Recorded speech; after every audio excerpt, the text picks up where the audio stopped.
Okay, so have you ever opened up a Python project and just stumbled across those bizarre looking double underscore files? Yeah, if you're nodding right now, you are absolutely not alone.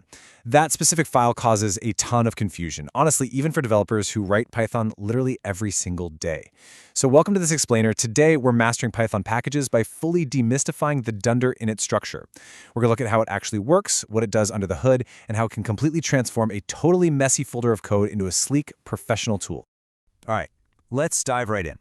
Here's our roadmap for this explainer. We're covering modules versus packages, then enter the dunder init, what goes inside, the surplus calculator case, and finally, building clean public interfaces. Let's get to it. Section 1. Modules versus packages. To truly understand this magic double underscore file, we've got to first establish exactly how Python organizes code. So there's a really clear conceptual contrast between a module and a package. Think of a module as a single document. It's basically just a single .py file used to organize code, holding your definitions and statements. Great examples from Python's built-in library would be math or random. But when your code gets more complex, and it always does, right? You need a package. A package is essentially a directory. It's like a filing cabinet for related code, totally designed for reuse and distribution. These guys can contain multiple modules and even nested subpackages. Think of those robust third-party libraries we all use, like NumPy or Pandas. Now, when we actually break down the exact parameters, the differences are pretty obvious. For the definition itself, a module really just needs a standard Python file with a .py extension. A package, on the other hand, is a container directory that absolutely needs an init.py file. Moving down to submodules, well, a module just stands alone, no submodules there. But a package, that can hold multiple subpackages and submodules. And finally, look at how you import them. With a module, it's super straightforward, just import module name. But with a package, you actually navigate the hierarchy using dot notation, something like import package name, .module name. Moving on to Section 2, enter the dunder init. So we know packages are directories, but how does Python actually know which is which? It's a pivotal question, isn't it? Like, if you just create a new folder on your desktop and throw a bunch of Python scripts in there, is it automatically a package? Well, the short answer is no.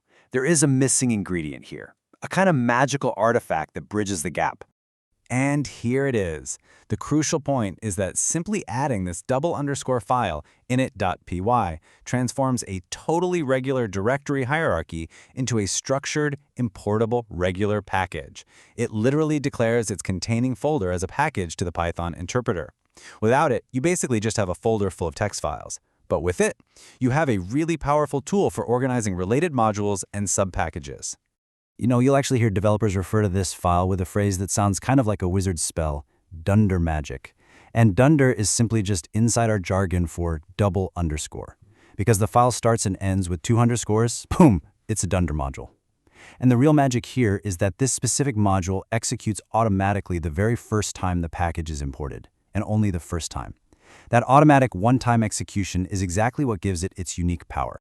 Which brings us to Section 3, what goes inside? Now that we know what this file actually is, what do developers typically write inside of it? Honestly, think of this file as the receptionist or the main index of your package. Because the contents of this module are easily available to other modules within the package, it's the absolute perfect spot for package-level helper functions. You can also throw your constants and variables for global settings in here. Plus, it's the ideal place to stick metadata, stuff like your package version or the author's name. But actually, perhaps most importantly, it's where you stick imports from subpackages to create a really clean, coherent namespace for whoever is using your package. All right, Section 4, the surplus calculator case. Let's pivot from all this abstract theory to a highly practical, real-world application. Let's say you want to stochastically model your financial surplus over the next 12 months, just to see if you're going to have enough money for the year, right? First, in step 1, you'd select an income function. Maybe that's a random income based on a uniform distribution, or maybe just a fixed income. Next, in step 2, you just enter those income parameters into a list. Then, for step 3, you do the exact same thing but for outgoes. Select an outgo function and provide its parameters. Finally, step 4, you actually model the surplus, which is just income minus outgo for those 12 upcoming months. So, to build this basic calculator, we start with what I call a raw file structure. We have a surplus calculator folder. Inside that, we've got an income.py module and an outgo.py module. We also have a subfolder called simulations, and tucked inside that is a run_sims.py module that does the heavy lifting. But crucially, notice what's missing here. Nowhere in this entire structure is that dunder init file present yet. And that leads us to Section 5, building clean public interfaces.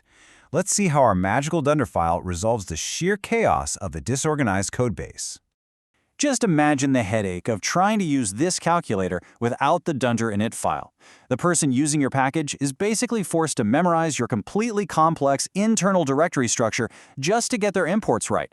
I mean, they literally have to know exactly which subfolder holds which script. It's tedious. But with the dunder init, you get a totally streamlined experience. You present this clean, highly professional public interface where users just don't have to worry about how your files are organized internally. Here's how it works in practice.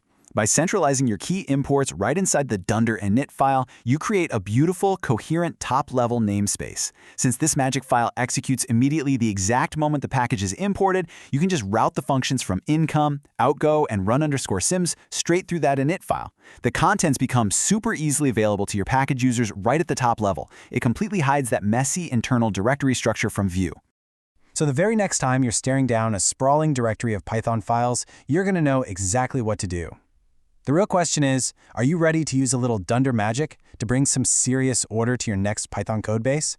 By simply harnessing the power of that one little double underscore file, you can transform a chaotic, messy folder into an elegant, highly usable package with a beautifully clean public interface. Thanks so much for joining me on this explainer, and hey, happy coding!